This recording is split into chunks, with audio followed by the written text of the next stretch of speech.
Hi friends, எல்லோரும் எப்படி இருக்கீங்க? நல்லா இருப்பீங்க. பேசும் கிரகங்களிலிருந்து உங்கள் நித்யா ராஜேந்திரன். ஃப்ரெண்ட்ஸ், ஒரு பிரபல ஜோதிடர் தான், மிக பிரபலமான ஜோதிடர். அவர் என்ன சொல்லியிருந்தாருன்னா, வேறு ஒரு ஒரு விஷயத்தை பற்றி பேசும்போது அவர் சொன்னது, இந்த மாதிரி குலதெய்வம் கூட சொல்லாமல் சொல்கிறீங்களே, இதெல்லாம் ஒரு ஜோதிட முறையா? ஒரு குலதெய்வம் சொல்ல தெரியணும்ல அப்படின்னு சொல்லி கேட்டிருந்தார் ஃப்ரெண்ட்ஸ். அதே போல் அதுக்கு முன்னாடி கொஞ்ச நாள் முன்னாடியும் நான் பார்த்துருந்தேன்.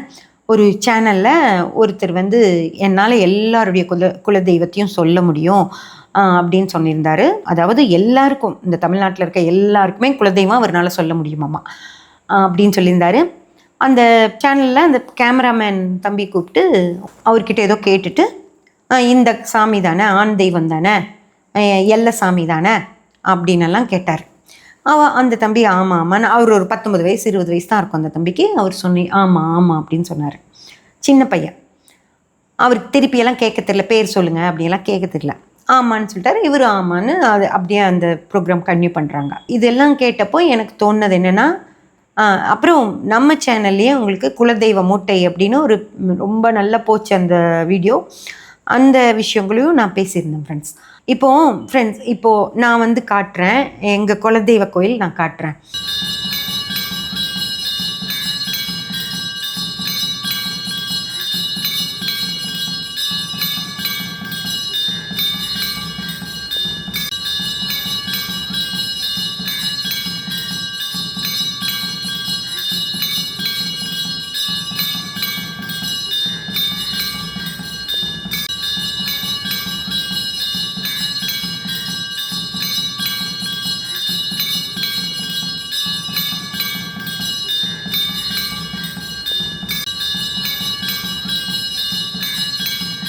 இது எங்கள் குலதெய்வ கோயில். இந்த வீடியோ பார்த்தீங்க இல்லையா? இதை பார்த்துட்டு, இதை கண்ணில் பார்த்துட்டிங்கல்ல, அப்போது உங்களால் இதுக்குள்ளே இருக்க கடவுள் பேரை சொல்ல முடியுமா? சொல்லுங்க பார்க்கலாம். யாருனாலையும் சொல்ல முடியாது. ஏன்னா எங்கள் குலம் 1008 குலம் இருக்குது. எங்கள் குலத்து பேர்களை மட்டும் 1008 பேர் இருக்குது. என்னாலேயே ஒரு 10-20 குளம் கூட என்னால் பேர் சொல்ல முடியாது. நான் அந்த குளத்துலேயே இருக்கேன், நிறையா பேர்கள் சொல்கிறதெல்லாம் கேட்டிருக்கேன். ஆனாலும் ஒரு 10 குளம் கூட என்னால் பேர் சொல்ல முடியாது. அதே போல் அந்த 10 குளத்தோட தெய்வம் எதுனும் என்னால் சொல்ல முடியாது. ஒவ்வொரு 1008 பேருக்கும் ஒரு தெய்வம் இருக்காங்க, ஓகேங்களா? அவங்க தான் குலதெய்வம். எங்கள் கம்யூனிட்டிலேயே 1008 குளம் இருக்குது அப்படின்னா எவ்வளோ கம்யூனிட்டிஸ் இருக்கு இல்லைங்களா? எவ்வளோ கம்யூனிட்டிஸ் இருக்குது. அவ்வளோ கம்யூனிட்டிஸ்லேயும் ஒவ்வொரு நிறைய குளங்கள் இருக்கும். அத்தனை குளங்களுக்கும் ஒவ்வொரு குல தெய்வம் இருக்கும். அவ்வளோ இருக்கும்போது ஒரு ஜோதிடரால் எப்படி இதுதான் உன் குலதெய்வம் அப்படின்னு சொல்லி சொல்ல முடியும்? சரிங்களா? ஆண் தெய்வம்னு சொல்ல முடியும். எப்படி ஆண் தெய்வம் அப்படின்னு சொல்ல முடியும், பெண் தெய்வம்னு சொல்ல முடியும்னா, 9ஆம் பாவம், 9ஆம் பாவத்தை வச்சு 9ஆம் பாவில் ஆண் கிரகங்கள் வீரியமாக இருக்கா, பெண் கிரகங்கள் வீரியமாக இருக்கான்னு பார்த்துட்டு அது ஆண் தெய்வமாக இருக்கும், பெண் தெய்வமாக இருக்கும்னு வேணால் சொல்லலாம். இது வரைக்கும் வேணால் சொல்லலாம்.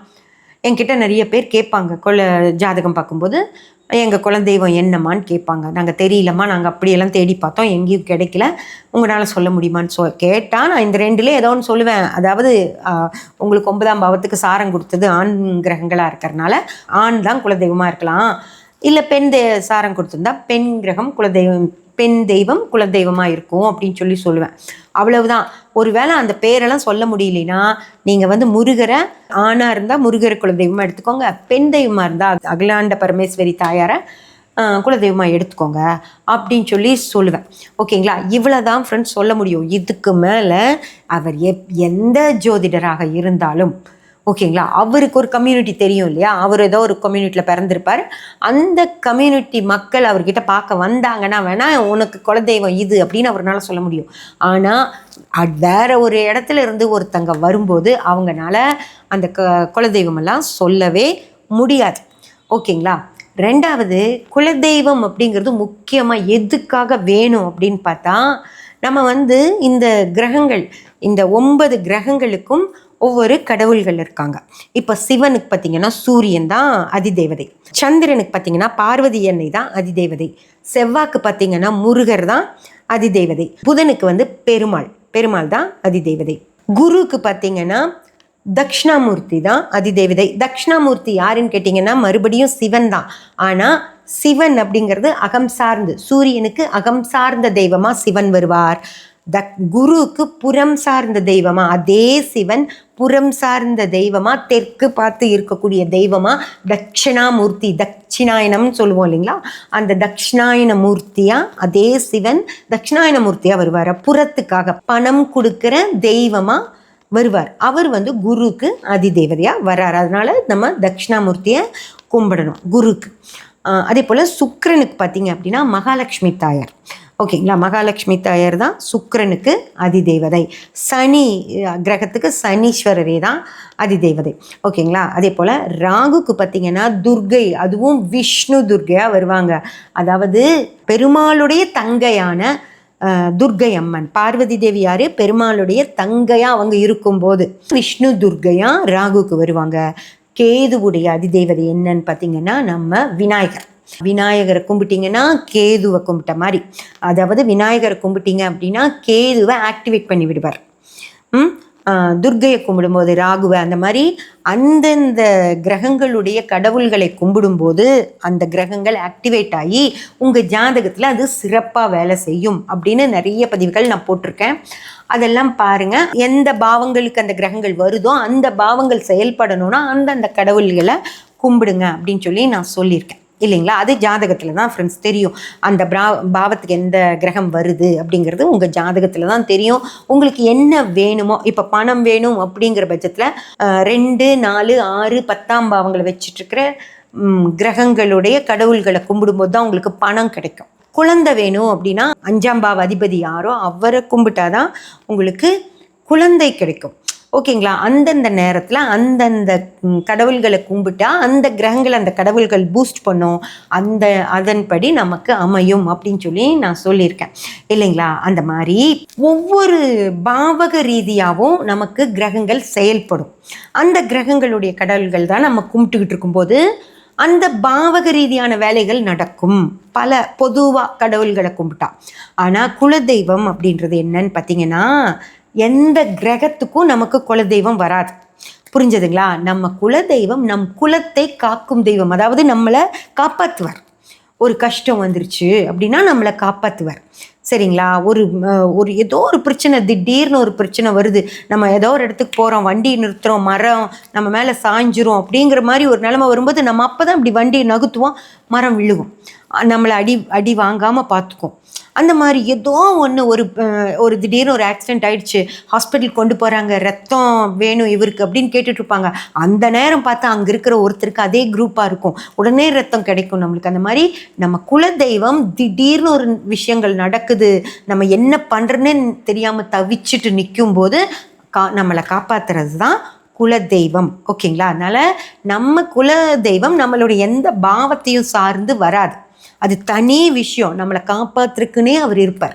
அதனால் நம்ம குலதெய்வம் தெரிஞ்சுட்டு நம்ம குலதெய்வத்தை நம்ம முதல்ல பொங்கல் வச்சு, எந்த ஒரு விஷயம் வீட்டில் ஒரு விசேஷம் பண்ணுறோம் அப்படின்னா உடனே நம்ம குலதெய்வ கோயிலுக்கு போய் நம்ம பொங்கல் வச்சு, தெய்வமே இந்த விசேஷத்தை நான் நல்லபடியாக நடத்தணும், நீ தான் எனக்கு துணையாக இருக்கணும் அப்படின்னு சொல்லி கும்பிட்டு வந்து நம்ம அந்த விசேஷத்தை நடத்தணும் அப்படின்னா நல்லபடியாக நடக்கும். குலதெய்வத்துக்கு சொல்லாமல் செய்யாத அப்படின்னு சொல்லி சொல்லுவாங்க, கேட்டிருப்பீங்கள. அந்த மாதிரி குலதெய்வம்ங்கிறது ரொம்ப ரொம்ப முக்கியம். அது எந்த பாவகத்துக்கும் குலதெய்வம் வராது, அது பொது கடவுள், நம்மளை காப்பாற்றுற கடவுள், அதனால் அவரை கும்பிடணும். ஓகே, இது உண்மை. சரி, இப்போது உங்களுக்கு குலதெய்வம் தெரியல, என்ன பண்ண முடியும்? இப்போது எப்படி தெரிஞ்சுப்பீங்க?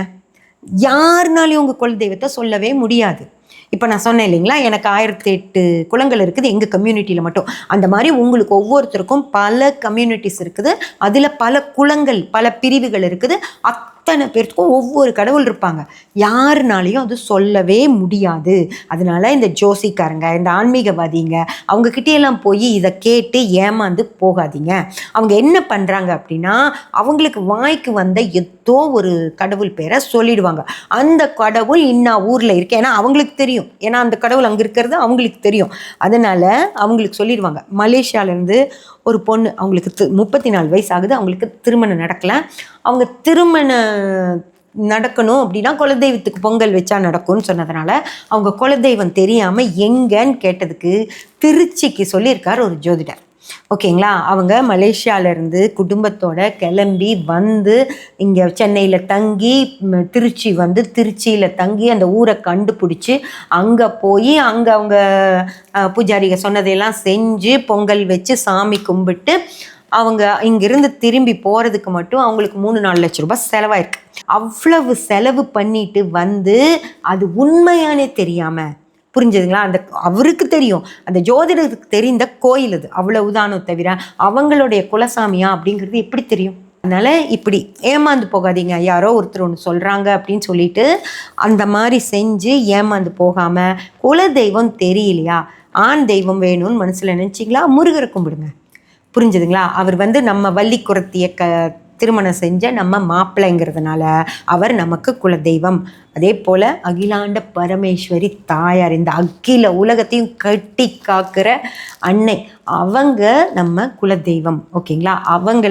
அவங்களுக்கு ஒரு பொங்கல் வச்சு, அம்மா இந்த விசேஷத்தை நான் நடத்த போகிறேன், இந்த வீடு நான் கட்ட போகிறேன், இந்த ஒரு என் மனைவி கன்சீவ் ஆயிருக்கா, அவள் நல்லபடியாக குழந்தை பிறக்கணும், அந்த மாதிரி ஒவ்வொரு விஷயங்களையும் அம்மா கிட்ட சொல்லிட்டு, குழந்தைய கொண்டு போய் நான் ஸ்கூலில் சேர்த்தேன், பொங்கல் வைக்க வந்தேன், அவன் படித்து முடித்து நல்ல ஒரு டாக்டராக வரணும், இன்ஜினியராக வரணும் அப்படின்னு சொல்லி மனசார வேண்டிக்கிட்டு போய் நீங்கள் பொங்கல் வச்சு கும்பிட்டு கொண்டு போய் குழந்தைய ஸ்கூலில் சேர்த்துங்க. அந்த பொண்ணு மாசமாக இருக்கிற பொண்ணை நல்லா பார்த்துக்கோங்க, வீட்டு வேலையை ஆரம்பிங்க, திருமண வேலையை ஆரம்பிங்க.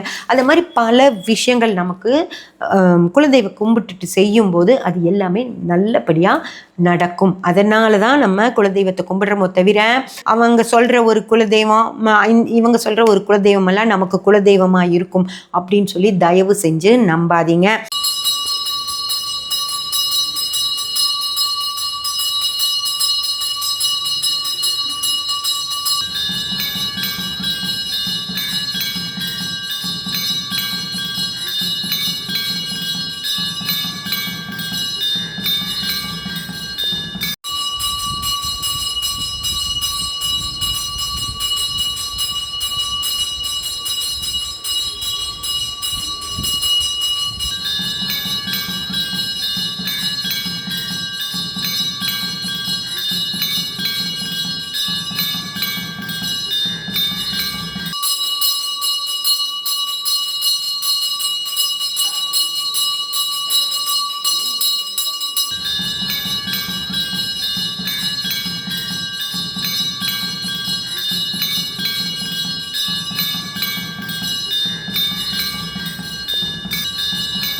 இப்போ நான் இந்த வீடியோஸ் எல்லாம் காட்டினேன் பார்த்தீங்களா, நடுவில் இந்த வீடியோஸ் எல்லாம் வந்துச்சுல, அதில் உங்களால் எங்கள் குலதெய்வத்தோட பேரை கெஸ் பண்ண முடிஞ்சது அப்படின்னா கமெண்ட்டில் போடுங்க. ஃப்ரெண்ட்ஸ், இது மாதிரி தான் எங்களுக்கு இந்த மாதிரி ஒரு குலதெய்வம் இருக்கும். அந்த மாதிரி இந்த குலதெய்வமும் இப்படி இல்லை முதல்ல. இப்போது குளத்துக்கு நிறைய பேர் சேர்ந்ததுனால அழகாக கோயில் கட்டி ஜம்மன் இருக்கார். அதுக்கு முன்னாடி ரோட்லேருந்து சோளக்காட்டு வழியாக நடந்து தான் வரணுமா. நடந்து வந்து, அதாவது என் திருமணத்துக்கெல்லாம் முன்னாடி, இது என் கணவருடைய குலதெய்வம், இப்போ எனக்கும் குலதெய்வம், சோளக்காட்டு வழியாக வந்து ஒரு சின்ன விளக்கேற்றுறக்கு ஒரு மேடையில் தான் சாமி இருப்பாங்களாம். விளக்கு மட்டும் ஏற்றி வச்சு கும்பிட்டு போவாங்களாம். அந்த மாதிரி தான் குலதெய்வம் இருந்திருக்கு. இன்றைக்கி அவருக்கு கீழே வர்ற வாரிசுகள் நல்லபடியாக வசதியாக வந்துட்டதுனால அவருக்கு அழகாக கோயில் கட்டி ஜாமுன்னு இப்போது நல்ல பூஜை நடந்துக்கிட்டு இருக்கு. ஓகேங்களா? இதை வந்து உங்களுக்கு தெரியப்படுத்தணும், என்னோட குலதெய்வ கோயிலையும் உங்களுக்கு காட்டணுங்கிறதுக்காக தான் நான் இந்த பதிவு போட்டேன். ஃப்ரெண்ட்ஸ், யாருக்கெல்லாம் குலதெய்வம் தெரிஞ்சிருக்கோ அவங்க வருஷத்துக்கு ஒரு தடவையாவது போய் ஒரு பொங்கல் வச்சு கும்பிட்டு வந்துடுங்க. யாருக்கெல்லாம் தெரியலையோ அவங்க உங்கள் ஊரில் இருக்கிற முருகர் கோயிலில் பொங்கல் வச்சு கும்பிடுங்க.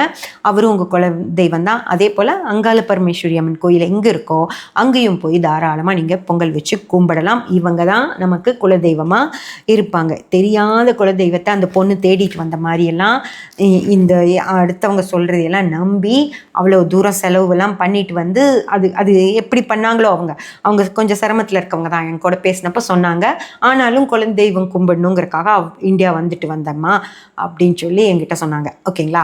அதனால் அப்படியெல்லாம் ஏமாறணும் அப்படின்ற அவசியம் இல்லை. யாருனாலையும் அது ஒன்று தான் நான் சொல்கிறேன். ஏன்னா அவ்வளோ கம்யூனிட்டிஸ் இருக்குது. இருக்கிறவங்கக்கிட்டேயே விசாரித்து நம்மளால் கண்டுபிடிக்க முடியல. இவங்க அவங்க தாத்தா காலத்தில் மலேசியா போனவங்க, அங்கே அவங்க அப்பாக்கே தெரியாது குலதெய்வம் எதுன்னு. சரி, சொந்தம் ஏதாவது இருக்காமா உனக்கு? இந்தியாவில் உன் சொந்தம் ஏதாவது இருக்கான்னு சொல்லி அவங்கள வச்சு விசாரிச்சினாவது உன் குலதெய்வம் தெரியும். அப்படி கேட்குறேன். எங்களுக்கு இந்தியாவில் யாரையுமே தெரியாதுன்றாங்க. அப்போ எப்படி குலதெய்வம் கண்டுபிடிக்க முடியும்? ஒரு ஜோதிடரால் எப்படி குலதெய்வம் சொல்ல முடியும்? சொல்லவே முடியாது. இந்த மாதிரி ஏமாறாமல் நீங்கள் முருகரையும் அகிலாண்ட பரமேஸ்வரி அம்மனையும் குலதெய்வமாக எடுத்துக்கிட்டு அவங்களுக்கு பொங்கல் வச்சு கும்பிடுங்க. அவங்க உங்களுக்கு நல்லதே செய்வாங்க ஃப்ரெண்ட்ஸ். சப்ஸ்கிரைப் பண்ணி பெல் பட்டன் ப்ரெஸ் பண்ணி வச்சுக்கோங்க. அப்போ தான் நான் போடுற எல்லா பதிவுகளும் உங்களுக்கு கிடைக்கும். லைக் பண்ணி ஷேர் பண்ணி கமெண்ட் பண்ணிங்கன்னா எனக்கு சப்போர்ட்டிவாக இருக்கும். Thank you friends.